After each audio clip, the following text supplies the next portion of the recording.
There are scars that don't show on the skin, wounds carved deep into the spirit by unkind words and cruel laughter. Imagine walking into a place where you're supposed to belong, where learning and friendship should thrive, but instead, every step feels like navigating a minefield. Imagine the weight of eyes judging, the whispers that follow like a shadow you can't outrun. This is the world Sarah knew, a world where the simple act of existing became a daily act of defiance against those who sought to diminish her light. It started small, like a pebble dropped in a pond, but the ripple spread, turning calm waters into a turbulent storm.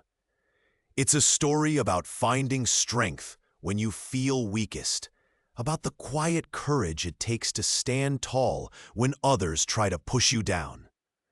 Sometimes the greatest battles are fought not with fists, but with resilience. You're about to hear how one young woman navigated the cruelty of her peers and found her voice. If you believe that kindness matters and that everyone deserves respect, hit that like button and subscribe to join us as we uncover more stories of triumph over adversity. Sarah clutched her worn backpack strap, her knuckles white. The fluorescent lights of the school hallway hummed with an indifference she felt acutely. 12th Street High wasn't a warm place for her. It was a maze of echoing lockers and faces that rarely held a friendly gaze.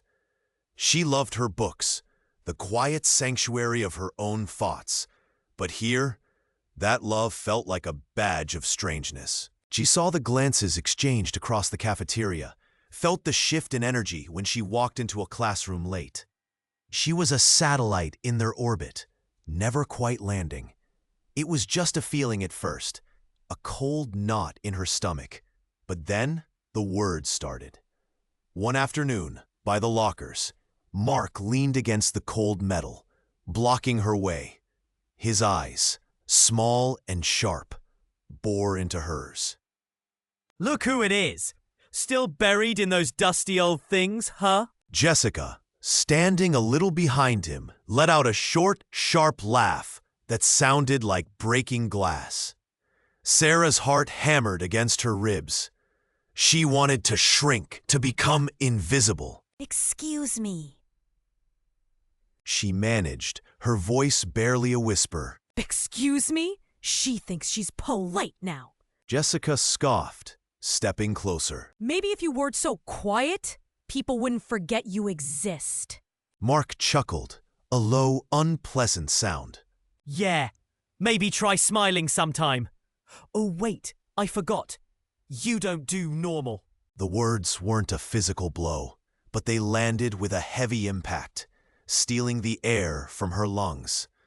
This was it. The vague feeling of being unwanted, crystallizing into targeted cruelty. Sarah ducked her head, pushing past Mark with a mumbled apology she immediately regretted. As she hurried down the hall, the laughter followed her, mocking and triumphant. She was the quiet girl, the bookworm, the easy target. And they had just made it clear that school days, for her, were going to be anything but easy. This was only the beginning of the storm gathering on her horizon. The whispers had started quietly, like a persistent itch under the skin, just loud enough to make her question if she truly heard them. Side glances, quick, dismissive smiles, exchanged just out of her direct line of sight. It was discomfort, a low thrum of anxiety she initially dismissed as nerves in a new environment. But the discomfort curdled, day by day, into something sharp and undeniable. It began with little things. A book deliberately knocked from her hand in the hallway. A locker jammed shut with a mocking laugh from behind her. The sudden absence of a chair she'd been about to sit on in the cafeteria, leaving her awkwardly standing with her tray. Then the words came. Not whispers anymore, but clear, cutting remarks delivered with practiced cruelty. One afternoon near the lockers, she heard the familiar, sharp voice. It was Jessica, flanked by Michael, their eyes glinting with malice. The air grew thin and cold around them. Look, it's the charity case, still wearing rags. Jessica's voice dripped with false sweetness, loud enough for others nearby to hear. A wave of heat rushed up the victim's neck, her stomach twisting into a tight knot. She clutched her books tighter. Michael snickered, stepping closer, his shadow falling over her. Yeah, maybe someone should tell her this isn't a costume party. Or maybe her parents can't afford a real outfit. The words landed like physical blows, stinging and leaving a burning ache. She felt eyes on her from down the hallway, but no one stepped forward. They just watched, a silent audience to her humiliation. A choked sound escaped her throat. Please, just leave me alone.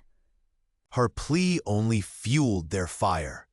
Jessica leaned in, her breath smelling faintly of mint gum, her expression hardening. Why would we do that? You're so much fun to watch squirm. Don't you know nobody wants you here? The truth of their words, the cold, undeniable fact that they targeted her relentlessly while others did nothing, settled deep in her chest, heavy and suffocating. She could feel the dampness pooling in her eyes, the pressure building behind them. She blinked rapidly, desperate not to give them the satisfaction of tears. The harassment escalated. Notes, folded tiny and passed in class, contained crude drawings and hateful messages. Rumors, twisted and ugly, circulated like wildfire, leaving a trail of awkward silence and averted gazes in her wake. The cafeteria, once just a noisy room, became a minefield where she scanned for empty tables far from the stairs, the smell of stale food now forever linked to the acidic taste of fear in her mouth. Even walking home felt fraught with danger, certain corners holding the potential for a sudden appearance, a shouted insult from a passing car.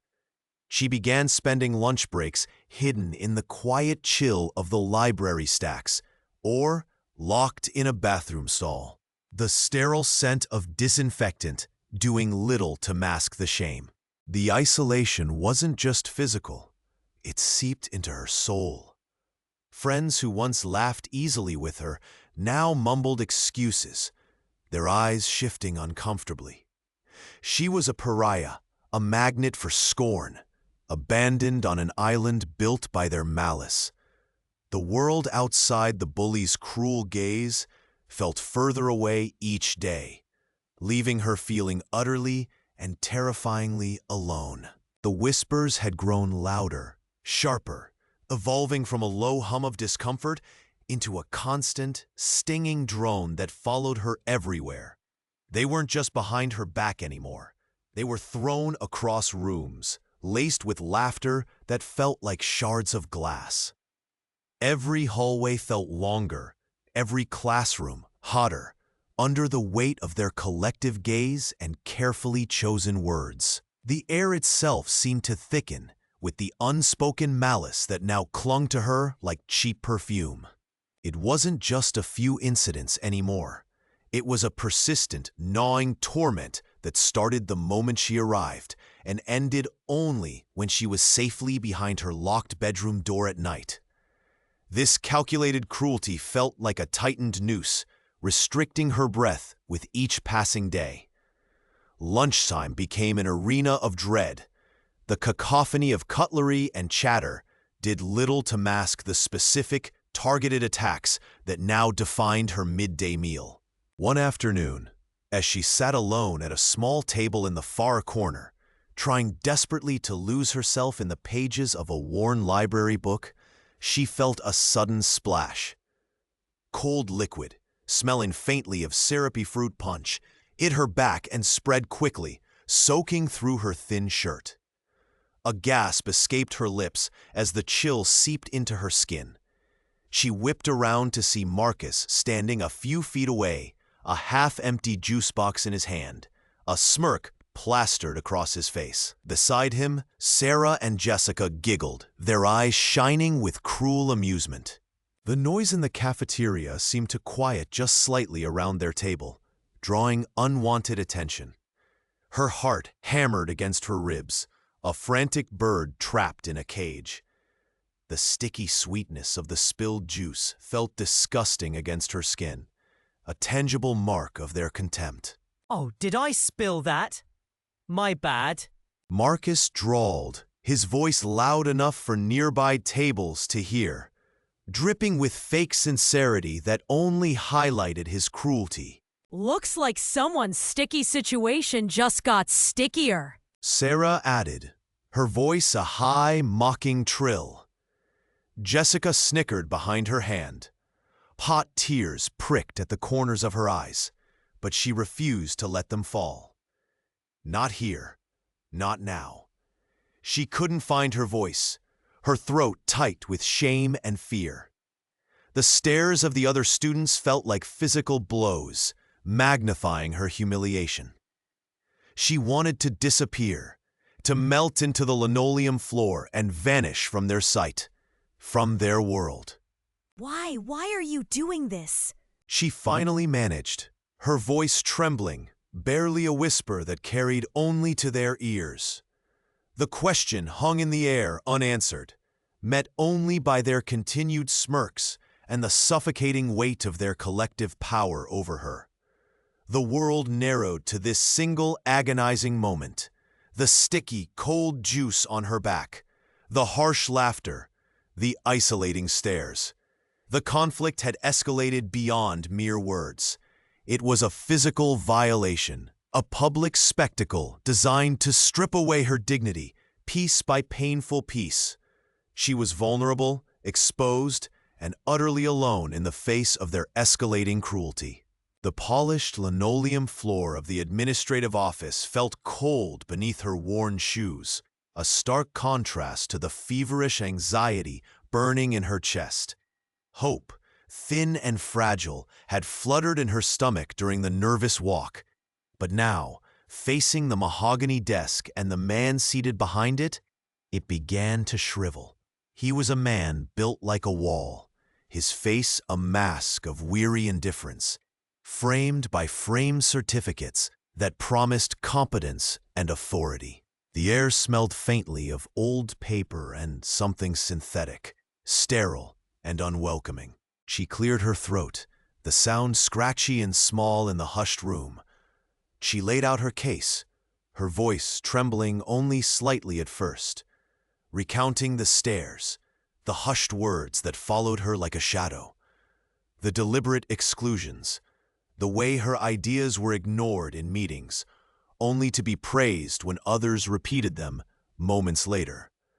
She explained the constant feeling of being watched, judged, found wanting for reasons she couldn't name, yet felt acutely in the chill that settled over every interaction.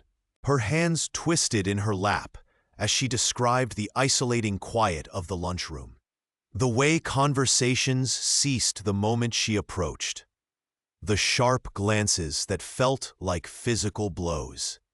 It was a relentless tide of subtle cruelty, eroding her spirit piece by piece. They make me feel invisible, or worse, like I'm a problem.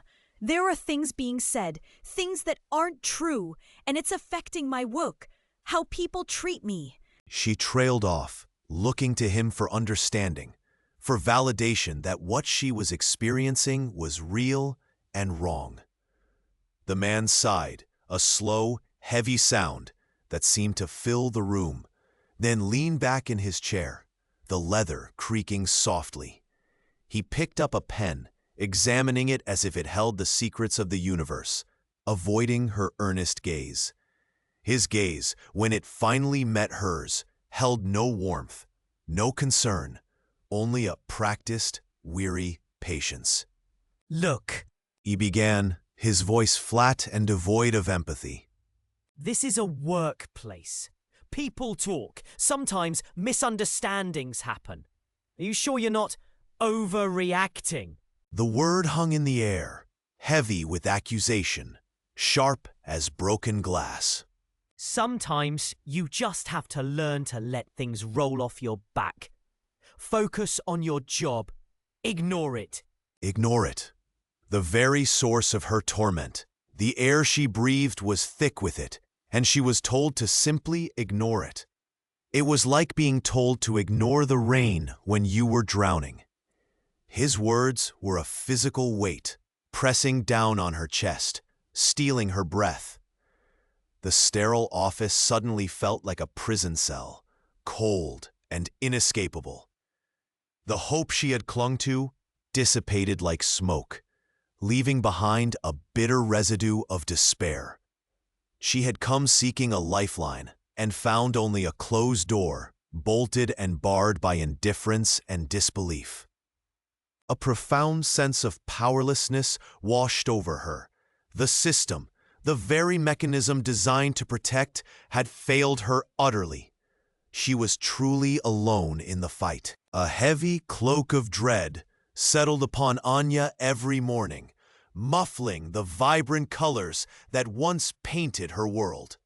School, which had been a place of curious exploration and excited chatter, transformed into a gauntlet of whispers and cruel glances. Her notebooks, once filled with confident strokes and eager questions, now bore tear-stained smudges where she tried to hide her face, the words blurring through a haze of misery. Grades, always a source of quiet pride, began a slow, heartbreaking descent. Fractions looked like meaningless scribbles, historical dates jumbled into an unrecallable past. The very act of learning felt like wading through thick mud when her mind was already exhausted from constant vigilance against the next verbal blow. The school hallways, once bustling with friendly faces and echoing with laughter, now sounded like a predatory jungle. Every corner held the potential for ambush, every group of students a possible tribunal of judgment. She started eating lunch alone in the farthest, most desolate corner of the library. The silence broken only by the distant murmur of voices she yearned to join, but felt utterly alienated from. Former friends, unsure how to navigate the venom surrounding her, or perhaps fearing becoming targets themselves, offered awkward smiles or simply averted their gaze, leaving a cold ache of abandonment in her chest. The touch of a friendly hand on her shoulder became a faded memory, replaced by the phantom sting of cruel words. But the deepest wound wasn't in the hallways or the classrooms, it was within. The relentless tide of negativity eroded her self-esteem like a persistent current carving away at soft stone. Looking in the mirror, she no longer saw the bright-eyed girl who dreamed of adventures and painted vibrant worlds. Instead, the reflection showed a hollow-eyed stranger, someone small, weak, and utterly convinced of the worthlessness the bullies insisted was her truth. Their words, acidic and constant, had seeped into her soul, a bitter taste she couldn't wash away. The things she had loved most began to fade. The vibrant box of crayons sat untouched on her desk, their potential locked away. The melody of her flute, once a joyful song that filled the house, was silenced. The thought of creating something beautiful felt like a mockery when she felt so broken inside. The scent of the cheap paint in her art kit, a smell that used to promise hours of escape, now only brought a pang of loss. Her spark, the fiery, curious, creative essence that made her Anya, was being systematically extinguished, leaving only a dull, aching emptiness where passion used to reside. The psychological toll was immense, a suffocating weight that stole her breath and left her adrift in a sea of despair. The vibrant girl was drowning, her former self a distant shore she feared she could never reach again. The weight of the day pressed down on her shoulders, a physical ache born of relentless tension and unspoken cruelty. Yet, as the sounds of the compound faded into the deep, apprehensive quiet of night, a different feeling stirred within her, a flicker of anticipation, fragile but real.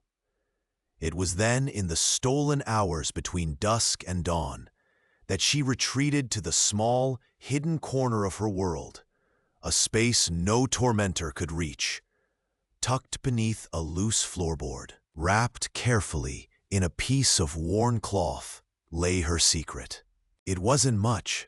A few dull needles, spools of scavenged thread in muted, dusty colors, and scraps of discarded fabric, remnants of clothes too torn or stained for wear. But in her hands, these humble things transformed. With infinite patience and a focus that erased the world outside her small pool of candlelight, she began to stitch.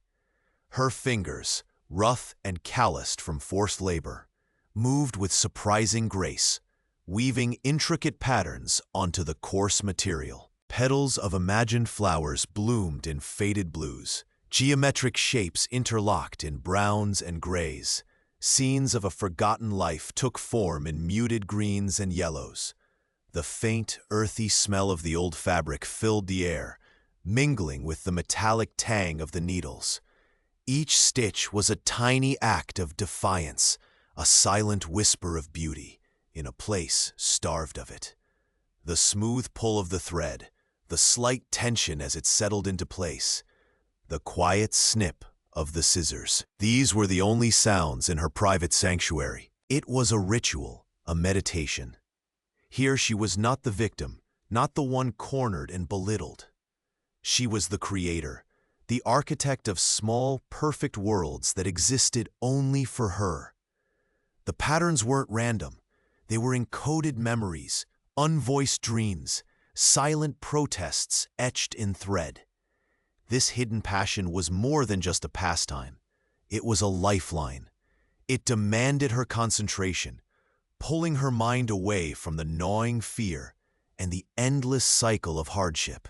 As the needle danced through the fabric, a sense of control, so utterly absent from the rest of her existence, settled over her.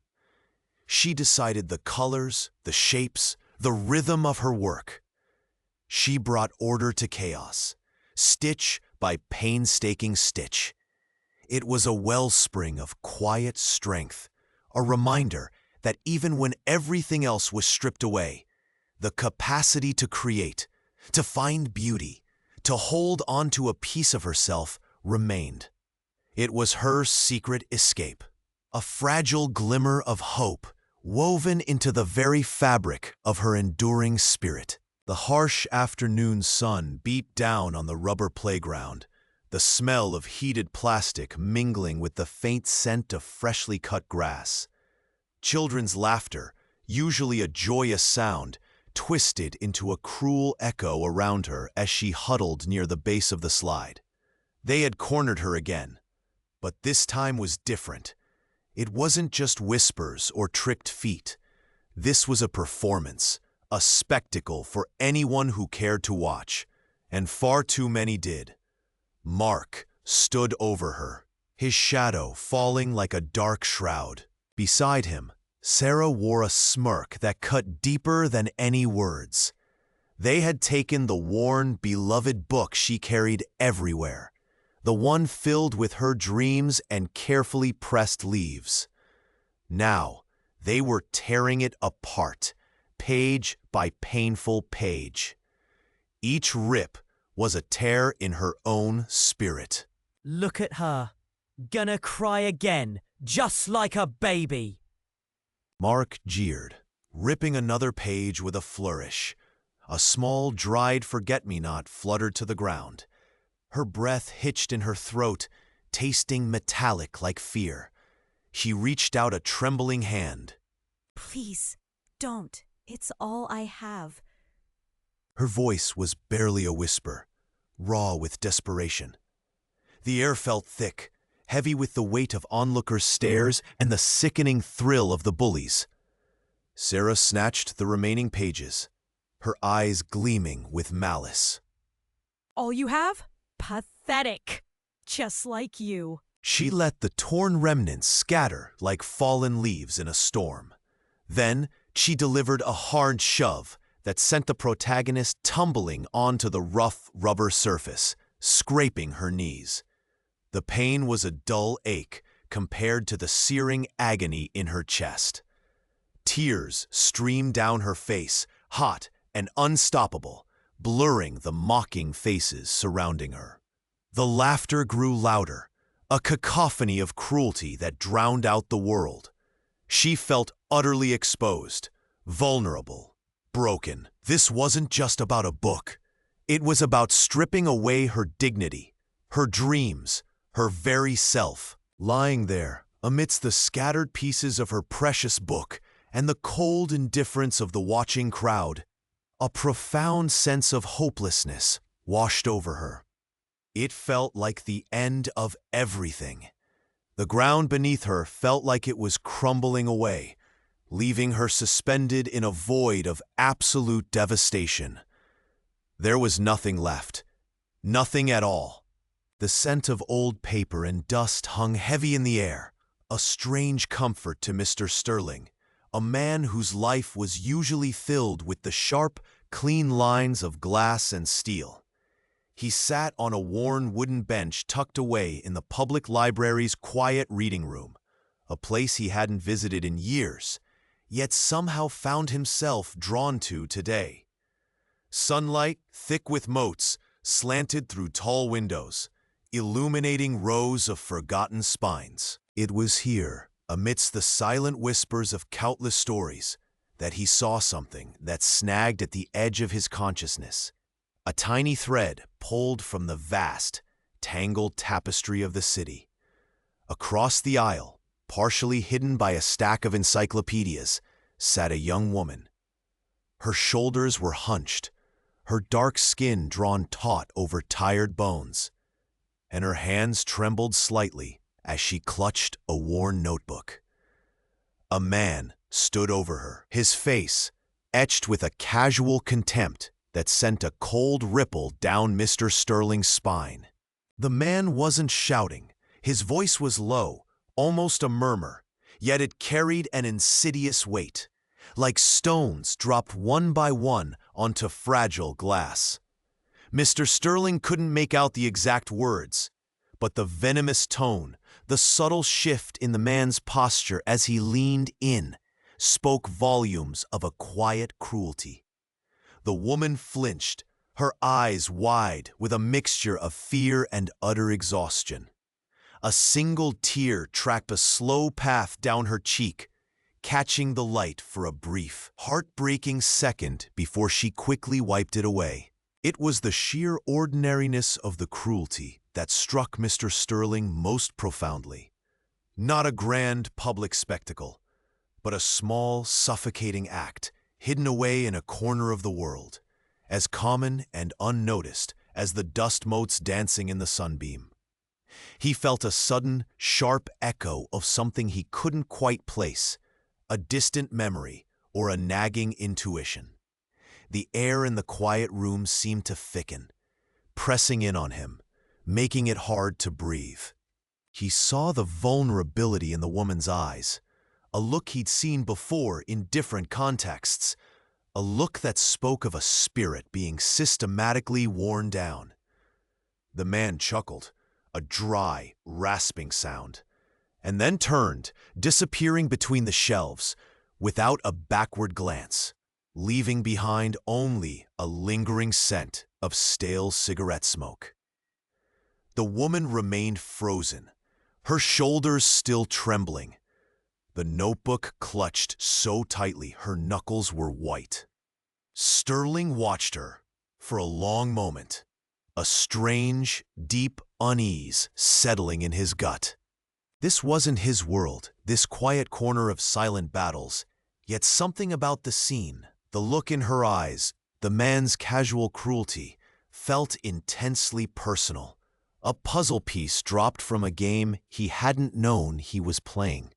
He didn't know her, didn't know the man, didn't know the context, but a powerful, undeniable feeling took root within him. This small, unseen act of unkindness was connected to something far larger, a dark current running beneath the surface of the city, and he felt an inexplicable pull towards understanding why. A seed of intrigue, sharp and persistent, had been planted in the fertile ground of his consciousness, destined to grow into something he could not yet foresee, something that would ultimately shift the very foundations of his world. The air in the opulent room, thick with the scent of old money and polished wood, seemed to hold its breath. The figure seated across the polished mahogany desk, previously shrouded in the anonymity of immense wealth and power, finally leaned forward. Sunlight, filtered through towering windows, caught the silver in their hair, the slight crinkle at the corner of their eyes, eyes that held a deep, knowing kindness that felt strangely familiar. Sarah's heart hammered against her ribs, a frantic drumbeat in the sudden silence. She felt a dizzying disorientation, a sense that the ground was shifting beneath her feet. The quiet intensity of the moment was punctuated only by the gentle ticking of a grandfather clock in the hall.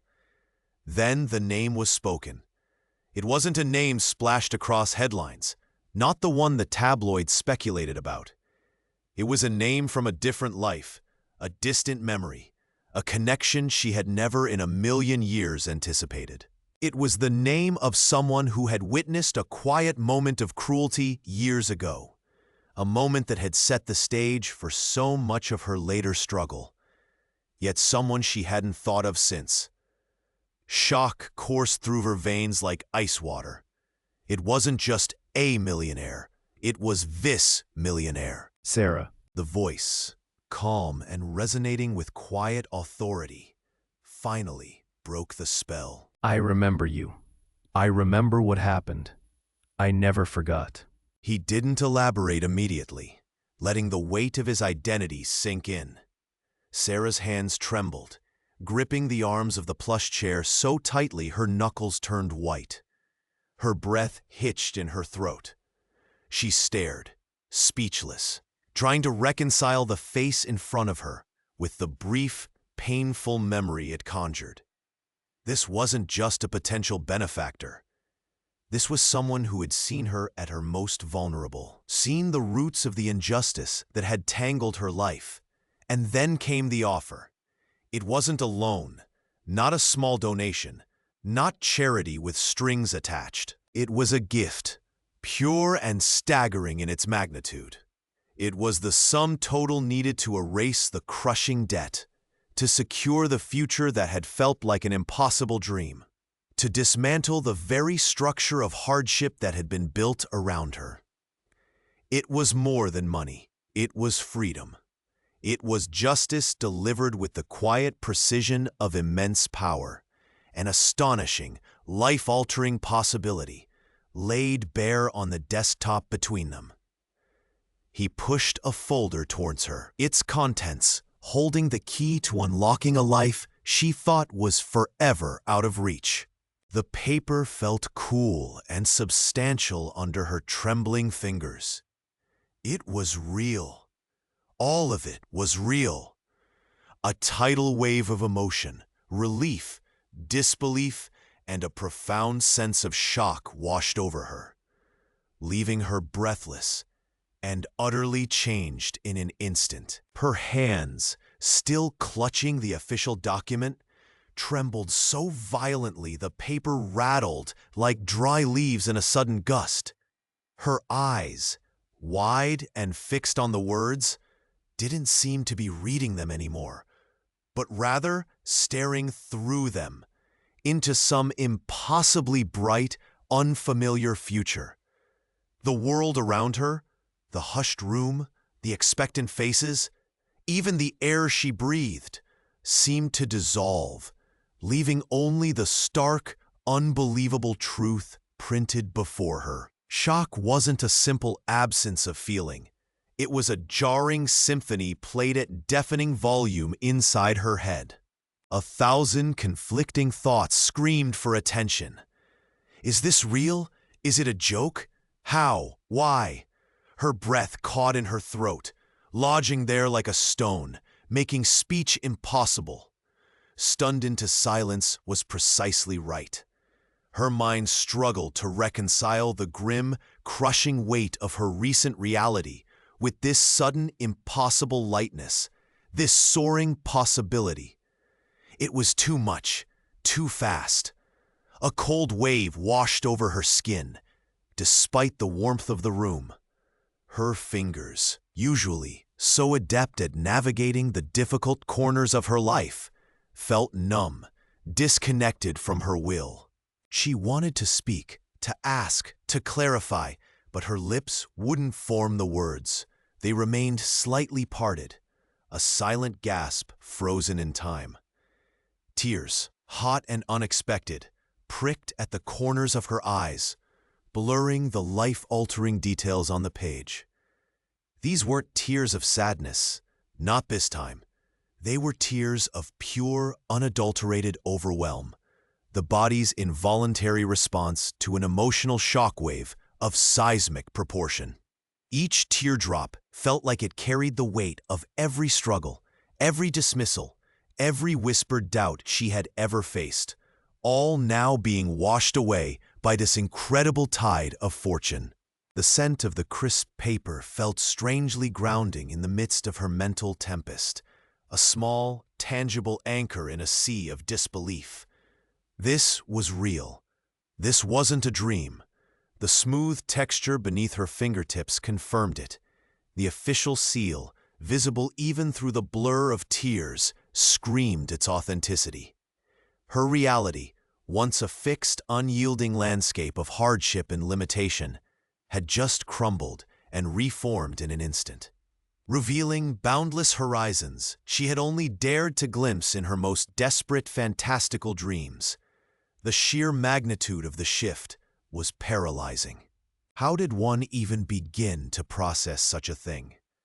How did one step from the shadow of despair into the blinding light of such extraordinary hope? It felt less like receiving a gift and more like being struck by lightning, a sudden, powerful, and utterly life-altering force of nature. She stood there, suspended in the moment, her heart pounding a frantic, disbelieving rhythm against her ribs, trying desperately to catch up to the impossible reality her eyes beheld. The crisp, unfamiliar feel of the expensive coat against her skin was a constant, tactile reminder of the seismic shift in her world. Every step felt hesitant, weighted not by poverty anymore, but by an awkward, almost oppressive sense of privilege. The worn paths she used to tread seemed foreign, lined with shops she could now enter without a second thought. Yet the thought was all-consuming. How was she supposed to act? What was the protocol for possessing more than she had ever dreamed? She tried to fold the newness into the old life, wearing the same shy smile, speaking with the same quiet voice. But the world around her saw something different. It started subtly, with the way eyes lingered on the simple but fine fabric of her blouse, the way a casual gesture revealed a delicate chain around her wrist. Conversations that were once easy flowed strangely now, punctuated by uncomfortable silences or leading questions about her sudden luck. The lunchroom, a place usually filled with familiar chatter and shared complaints, became a minefield. She felt a prickle of heat on the back of her neck, the unmistakable sensation of being watched. When she accidentally fumbled with a new, sleek phone, a titter rippled from a nearby table. She saw glances exchanged, quick, sharp looks loaded with unspoken judgment. Look at her, pretending she's not loaded now. Like she's still one of us. The words, though not directed at her, cut through the air, sharp and cold. They twisted a knot in her stomach. It wasn't a choice, this sudden wealth. It had been thrust upon her, a bewildering consequence of something she couldn't fully grasp. She didn't feel loaded. She felt exposed, a target. Another girl, usually friendly, avoided her gaze when she passed by. There was a new distance, a subtle frigidity that hadn't been there before. It was as if her good fortune had built an invisible wall, separating her from the very people she had always known. The bitter smell of jealousy seemed to hang in the air, thick and stifling. It wasn't just awkwardness. It was a new form of isolation, a chilling realization that sometimes having everything meant losing something far more valuable: the simple comfort of belonging. Her gift, meant to be a blessing, had instantly become a challenge, proving that navigating a new world of privilege was perhaps more complex and certainly more lonely than she had ever imagined. A hush fell over the usually boisterous cafeteria as she walked in. It wasn't just the new, neatly pressed uniform, nor the backpack that looked surprisingly sturdy and clean. It was the way she held her head, a quiet confidence, replacing the hunched shoulders they were all so accustomed to seeing. Whispers started, like dry leaves skittering across the floor.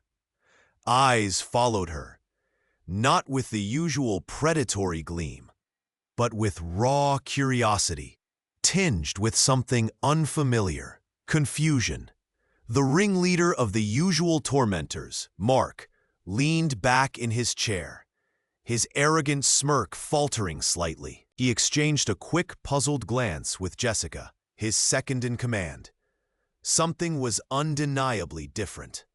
The fear that used to emanate from her like a palpable scent was gone, replaced by a quiet strength, an almost imperceptible defiance. Later, in the hallway, Mark cornered her, the usual sneer firmly in place, though his eyes betrayed uncertainty. He puffed up his chest, attempting the old intimidation tactics. Well, well. Look who decided to get a new coat of paint. Trying to impress someone, princess? She didn't flinch. She didn't look away. Her gaze was steady, clear. A soft sigh escaped her lips, not of fear, but of weariness for the old games. Leave me alone, Mark. It's over. His eyes narrowed, taken aback by her lack of reaction, the calm dismissal in her tone. The familiar pleasure of seeing her crumble wasn't there. Jessica stepped forward, her voice sharp, laced with venomous curiosity. Over? What exactly is over?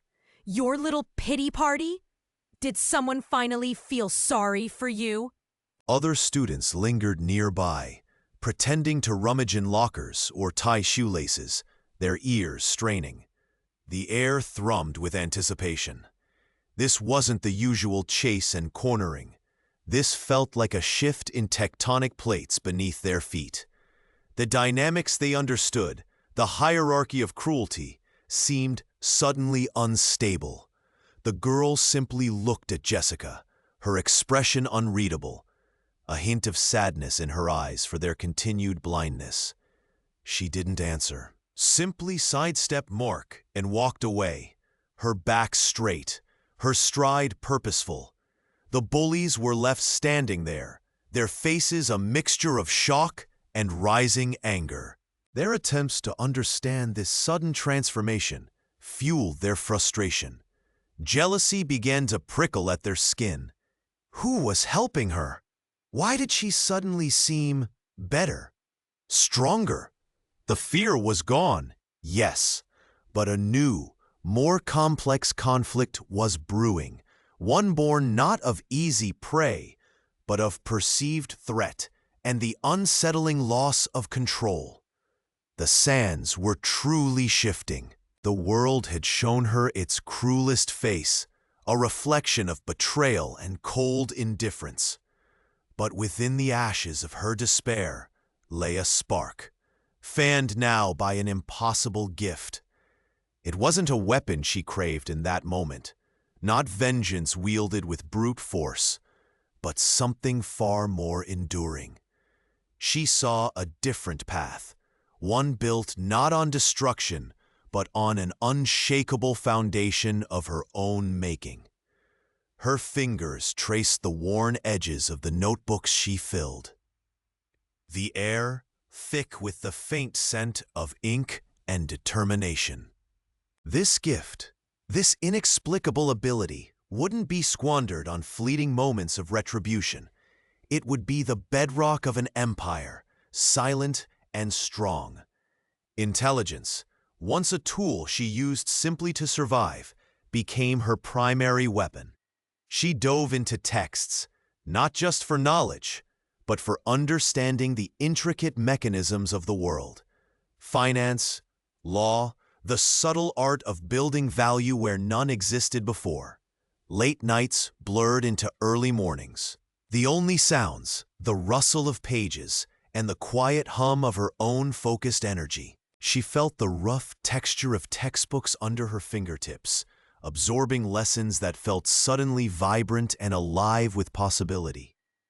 Resilience, forged in the crucible of suffering, was her shield. Every setback, every cruel word replayed in her memory, fueled her resolve. She wasn't just learning. She was strategically acquiring the tools she would need to navigate a world that had tried to break her. The complex algorithms of market analysis, the dry statutes of corporate law. They were not abstract concepts, but the very bricks and mortar of her future fortress. She saw patterns others missed, connections others couldn't fathom, guided by the quiet certainty that now resided within her. This wasn't merely about getting even. It was about transcending. It was about proving that the spirit could rise higher than the lowest depths of cruelty. The subtle shift in her posture, the quiet confidence in her gaze spoke volumes. The fragile girl who had been brought low was gone, replaced by a strategist, a builder. She started small, testing the boundaries of her abilities with cautious, intelligent steps. Each small success, each calculated risk that paid off, was a victory that resonated deeper than any shout of triumph. The sweet, clean scent of fresh beginnings filled her senses, a stark contrast to the stale air of despair she had known. She wasn't just planning her rise, she was living it. Brick by careful brick, knowledge by hard-won knowledge. This was the dawn of her era, the quiet, relentless construction of an unassailable future. The payback wouldn't be a single fleeting act, but the undeniable reality of her burgeoning success, built by her hands and fueled by her indomitable will. The city, once a vast, uncaring concrete jungle, now felt different to her. It was less a source of shadows and more a stage for her unfolding story. Tangible progress began to manifest, small at first, then undeniable. At work, the projects she'd once approached with trepidation now became canvases for her newly sharpened clarity. The complex data sets that had previously swam before her eyes, blurring into an overwhelming mess, now seemed to align themselves, revealing patterns and insights others had missed. She led meetings with a calm authority that surprised even herself. The nervous tremor in her voice was gone, replaced by a steady, confident tone. Colleagues who had once overlooked or actively undermined her now listened intently when she spoke. There was a subtle shift in the air around her, a quiet respect that began to replace the whispers of doubt and dismissal. She secured a significant promotion, not through favors or luck, but through sheer, visible competence, the kind forged in the fire of her struggles and amplified by the peculiar gift. Beyond the office walls, her life bloomed. The fear that had kept her isolated began to recede like a tide. She connected with people more genuinely, her senses now aiding her understanding rather than overwhelming it. The vibrant colors of a street market, the complex symphony of city sounds, the distinct scent of rain on hot pavement. They were no longer sensory assaults, but rich textures, adding depth to her experience. She joined a community garden, finding solace and connection in the feel of cool earth between her fingers and the sweet scent of blooming flowers. She learned to paint, expressing emotions on canvas that she could never articulate before. Her past struggles, the relentless echoes of injustice and vulnerability, began to fade. They weren't forgotten, but they no longer held her captive. They were like old scars, reminders of battles fought, not chains binding her present. The humiliation, the fear, the feeling of being utterly alone in the face of cruelty. These emotions still surface sometimes, like ghosts in the corners of her mind, but their power over her waned with each passing success. She walked taller, her gaze meeting the world head-on instead of shying away. The constant knot of anxiety that had resided in her stomach for years began to loosen, replaced by a quiet strength, a deep-seated knowing that she was capable, resilient, and finally, truly rising. The noise of her past, the cruel words and unfair situations, still existed, but she was no longer trapped beneath it. She was rising above, her own momentum carrying her higher, leaving the echoes of her former self far below. The air in the gallery hummed with quiet conversation and the clinking of glasses.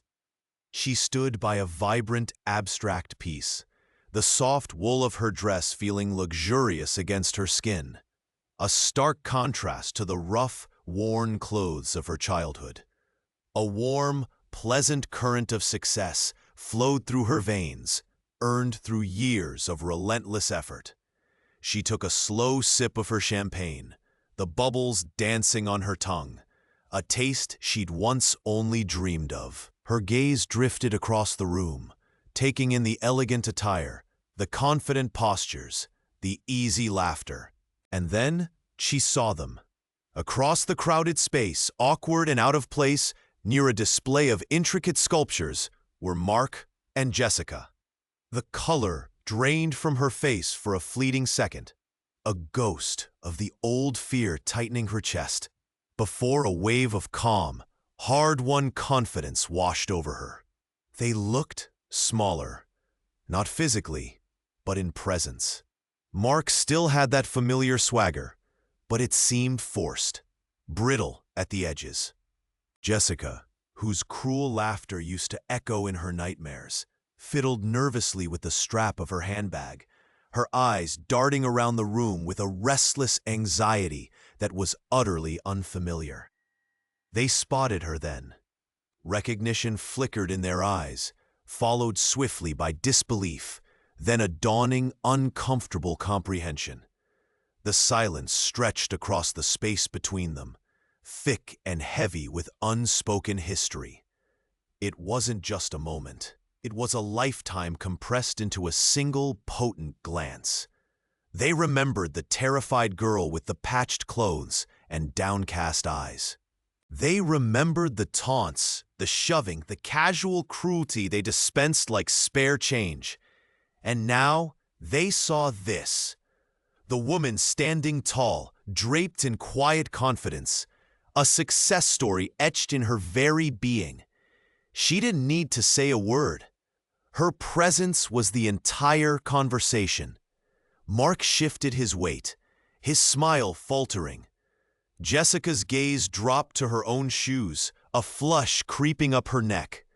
The tables hadn't just turned. They'd been dismantled and rebuilt on a foundation of resilience and hard work. There was no anger in her heart, no burning desire for vengeance. Just a quiet, profound sense of distance. Their world, the small, cruel one they inhabited, felt miles away from the expansive, opportunity-filled life she had built. Mark cleared his throat, an awkward sound in the elegant room. Hey, remember us? He mumbled, the arrogance completely absent from his voice. It was strained, hesitant. Jessica managed a weak, almost apologetic smile, something alien on her face. Long time, you look good. Her words were thin, laced with a discomfort she couldn't hide. She offered them a small, polite smile in return, not cold, but distant. The air crackled with the unspoken. You tried to break me. You thought I was nothing. Her quiet confidence, the subtle gleam of expensive jewelry, the ease with which she held herself. It was all the reply needed. It was the silent, powerful payback she had earned. The taste of success in her mouth was sweeter than any spoken victory could ever be. They looked like relics of a past she had not only survived, but had utterly transcended. They were trapped in the memory of their cruelty, while she had soared. The question had hung suspended in the air, thick with disbelief and wonder. Why her? Why had a man she barely knew, a figure of almost mythical success and isolation, chosen her, a young woman battered by life's unfair storms, to inherit his vast fortune? The answer wasn't found in chance or simple charity. It was forged in a moment hidden from her, a single rain-slicked afternoon years ago, when eyes she didn't know were watching had seen everything. Mr. Sterling, the reclusive millionaire, hadn't been living in an ivory tower oblivious to the world. He had interests, investments, and sometimes a quiet curiosity that led him to observe the everyday workings of the world far beneath his stratosphere. On that particular day, he had been conducting a discreet preliminary visit to the very company where she worked, considering a potential acquisition. The polished floors had gleamed underfoot, but the air in the lower offices had felt thin, laced with a tension he couldn't immediately place. He had rounded a corner, drawn by the sharp, cutting sound of voices, and there, in a stark, gray corridor, he had seen it. He had seen her, standing small but resolute, facing down the sneering faces of those who held power over her. He had heard the cruel, dismissive words intended to strip away her dignity, seen the flicker of pain in her eyes, the clench of her jaw as she refused to break. He had felt the palpable injustice radiating from the scene like a cold front sweeping through the overheated office. He saw not just a young woman being bullied, but a spirit tested under immense pressure. He saw the quiet strength that didn't roar back, but held its ground with a silent, unwavering resilience. He saw the unfairness that mirrored struggles he himself had overcome early in his own ascent. A world quick to dismiss the vulnerable, eager to crush those without connections or privilege. In that moment, a seed was planted. He continued his business that day, his face impassive, giving no sign of the profound impact the brief scene had on him. He learned her name, quietly observed her from afar for a time, witnessing her quiet diligence, her unwavering kindness to others, despite her own burdens, and the continued, subtle cruelty she endured. He saw a character of immense value, overlooked and actively suppressed by a system that rewarded cynicism and connections over genuine worth. When the time came to draft his will, the memory of that corridor, the look in her eyes, the quiet strength of her stance, came flooding back. He hadn't chosen her because he felt sorry for her.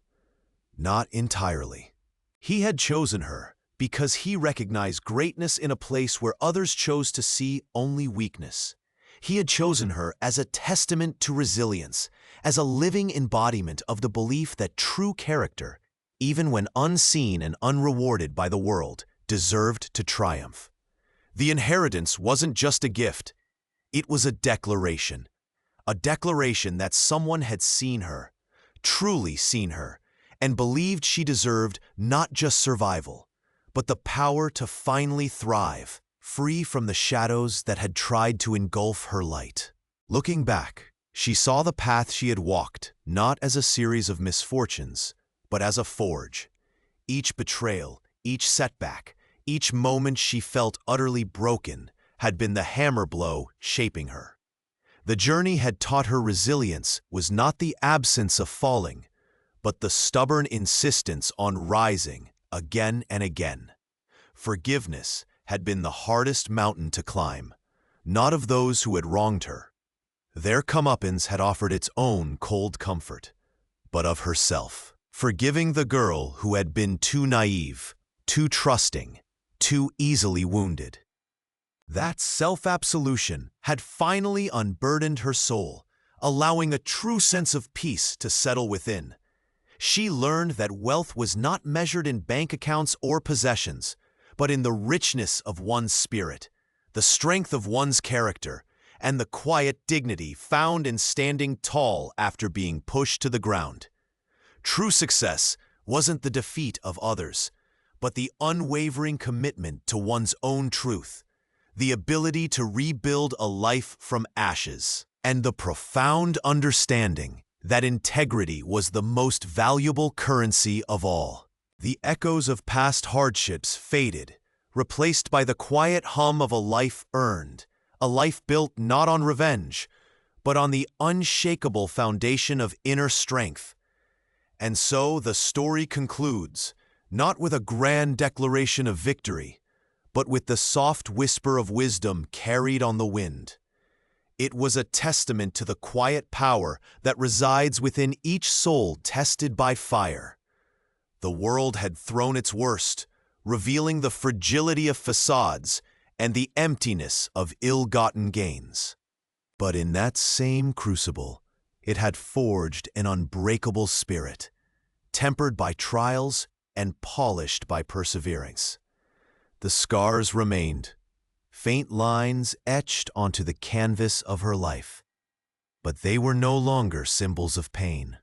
They were emblems of survival, markers of a journey where the greatest treasure discovered was the strength one never knew they possessed. It is a lesson whispered across time that the true measure of a life is not how high one climbs, but how bravely one rises after falling, how steadfastly one holds on to kindness in the face of cruelty, and how deeply one understands that the most profound and enduring success is found not in conquering others, but in mastering oneself.